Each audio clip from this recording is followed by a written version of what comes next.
Hello，大家好，我係瑞維。今日就教各位新手點樣可以喺黃區安全區都可以1個小時有1M 嘅採礦收喎。咁有幾個條件嘅。第一個條件呢，我哋就係要有呢個8級嘅採礦工具，所以我哋就要有8級嘅採礦記錄。嗱，基本上呢，去到8級呢，呢度去到8級啦。咁你去到8級嘅時候呢，就先至可以用呢啲採礦工具，就係呢個採礦座。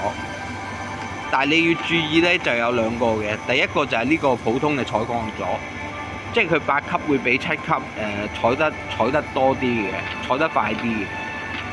但係呢，呢個呢先至係重點，阿華龍嘅採礦座，佢都係8級嘅採礦座，但係佢係特別啲嘅阿華龍嘅採礦座，我都玩咗一排先發現。佢基本上咧係令到你嗰個採集收穫會多20%嘅，所以你用咗佢之後咧，先至有可能1個鐘頭可以採集到1M 價值嘅礦石，先至可能1個鐘頭有1M 嘅收入。咁之後咧，仲有呢個採礦套裝啦、採礦帽啦、採礦衫啦，同埋呢個採礦鞋嘅。你中意仲可以着埋呢個採礦嘅背包，佢就可以令到你嗰個礦石個重量減輕30%。然後啦，咁嗰個採礦套裝有咩用呢？採礦套裝呢，基本上就係你嗰個佢有10層嘅。咁你着咗佢之後呢，每30秒就加1層，300秒就加個10層。咁佢每層就加1.75%，咁即係10層就係17.5%。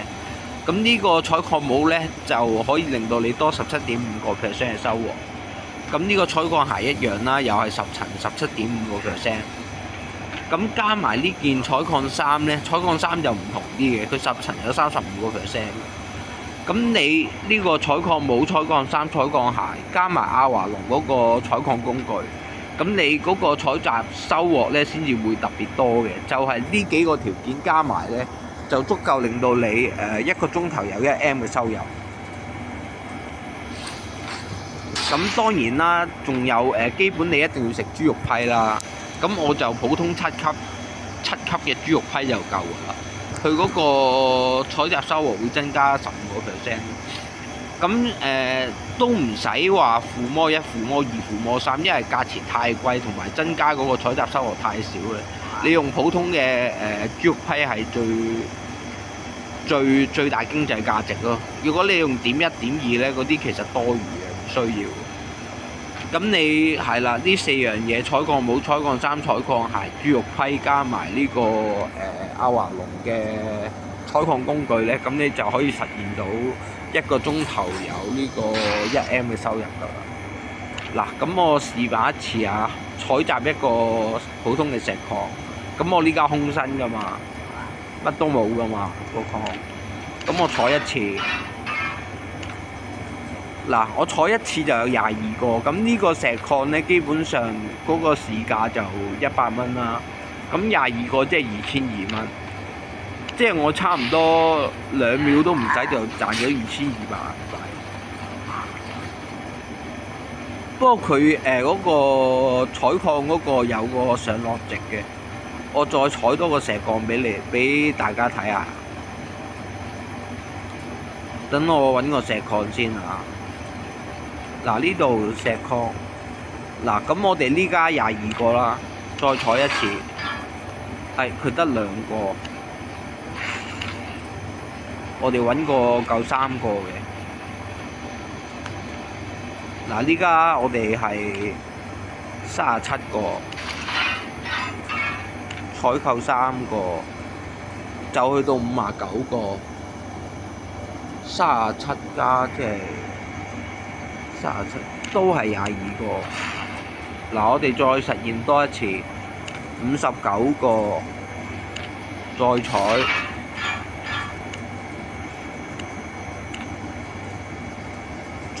係82個，57個去到82個，即係25個，所以佢係不等嘅，有時22個，有時25個。嗱，我哋再實驗多次，82個再採82個變咗104個，即係都係22個。不過我最多試過27個，即係所以佢有個浮動值，但係至少都22個左右咯。咁基本上即係差唔多每次採就2200銀幣至到2700個銀幣咁上下啦，即係佢有個浮動值唔定嘅。咁我哋再試下鐵礦啦，鐵礦喺度，嗱咁一樣啦，我哋係冇礦喺身嘅，咁採一次鐵礦，呢個唔換，我哋要揾個換嘅。抌咗佢先，咁樣清晰啲啊！大家，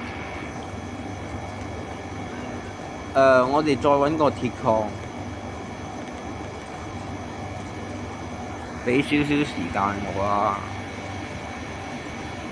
係見到啦，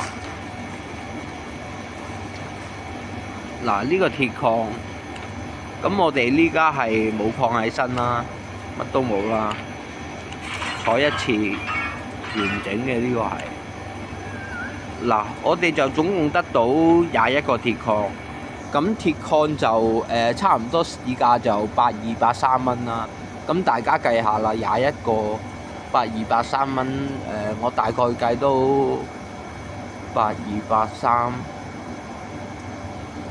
1300 2600，即係2000幾銀幣一個。咁我哋試下採個綠色嘅。綠色嘅呢，就一次過採到15個，咁大家計啦，呢個太複雜，一時之間都計唔到。咁所以最平啦，我哋每個鐘頭都採到一定有1M 㗎啦。我試過計過就差唔多半個鐘頭40萬至60萬銀幣，咁一個鐘頭就差唔多80萬至82萬，都差唔多1M 都係冇乜問題。即係睇你勤唔勤力咯。咁當然啦，你嗰個採集效率都好緊要啦。即係你係採緊礦定打緊怪啊，呢啲都好關鍵啦。但係就喺黃區嗰度呢，你就安全少少咯。即係黑區嗰度，基本上你有風險啊嘛。同埋呢家黑區嗰個市價嗰個T7 T8嗰個價錢唔係好貴啊。即係喺黑區嗰度 T7 T8 呢家都係我見到都係500零600蚊，600個銀幣左右，變咗唔同以前千幾二千蚊個礦咁值錢咯。咁變咗你喺黃區嗰度可能啊，你唔即係除非你喺黑區唔死啦，如果唔係你喺黃區嗰度咧，安安全全都揾到1M 都算唔錯嘅收入咯。即係至少新手係啱用，而喺黑區咁有時啲裝又貴咧，咁基本上我嗰次咁可能我自己着得貴啦，我都差唔多着1M 幾，同埋去到黑區嗰度，你淨係嗰個採集裝都唔平啦。咁可能我偏遠啲啦，嗰個價錢又貴啲啦，嗰度啲裝，但係你偏遠啲嗰度先安全啲喎。咁你偏遠啲嘅地區，一套嗰個採礦嗰個套裝都差唔多成100萬，加埋嗰個阿華龍採礦嘴呢個阿華龍採礦座咧，喺黑區係冇得賣嘅，我見到。咁可能間唔中有得賣啦，但係都貴㗎啦，應該，因為安全區都100萬喎嗰個成本。咁你如果帶埋呢個，但係你唔帶呢個少20%，咁就變咗又影響效率。咁變咗喺黑區好多條件，喺呢家呢個情況下咁嘅價錢，咁變咗冇咁冇，變咗嗰個風險又大咗。你每次一死嘅話，嗰個成本都幾貴。咁變咗你若果冇翻差唔多300萬3M 一個小時嘅話，咁若果你一個鐘頭死一次，你係 cover 唔到條數嘅。即係情願喺安全區仲穩陣，特別新手啦。咁所以我推薦呢個大家呢個方法俾大家啦。咁基本上一個鐘頭1M 嘅收入，咁對於好多人嚟講，我諗都算唔差噶啦。咁至少對於新手嚟講係一個好方法咯。咁今日嘅講解就大概去到呢度啦。咁如果大家中意呢條片嘅話，希望大家訂閱我嘅影片啦。